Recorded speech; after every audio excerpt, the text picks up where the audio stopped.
যেই দলটির উপর ইতিহাসের সবচেয়ে জঘন্য অত্যাচার করা হয়েছে ফ্যাসিস্ট আমলে, মব করে, রাস্তায় আদালত বসিয়ে, যে দলের এক এক করে শীর্ষ 11 জন নেতাকে ঠান্ডা মাথায় জুডিশিয়াল কিলিং এর শিকারে পরিণত করা হয়েছে, যে দলের হাজারো কর্মীকে এক্সট্রা জুডিশিয়াল কিলিং এ ঠেলে দেওয়া হয়েছে, দুনিয়া থেকে বিদায় করা হয়েছে, আয়নাগরে পাঠানো হয়েছে।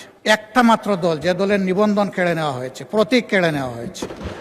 শেষ পর্যন্ত জুলাই বিপ্লবকে ব্যর্থ করার জন্য, ডাইভার্ট করার জন্য এই দলটাকে নিষিদ্ধ করা হয়েছে।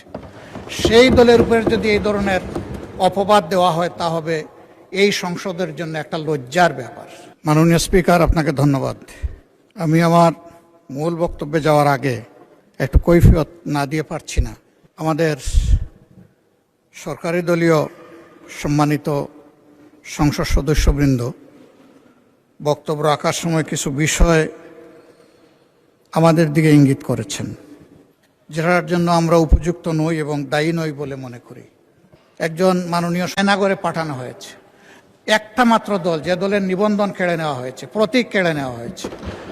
শেষ পর্যন্ত জুলাই বিপ্লবকে ব্যর্থ করার জন্য, ডাইভার্ট করার জন্য এই দলটাকে নিষিদ্ধ করা হয়েছে। সেই দলের উপরে যদি এই ধরনের অপবাদ দেওয়া হয়, তা হবে এই সংসদের জন্য একটা লজ্জার ব্যাপার।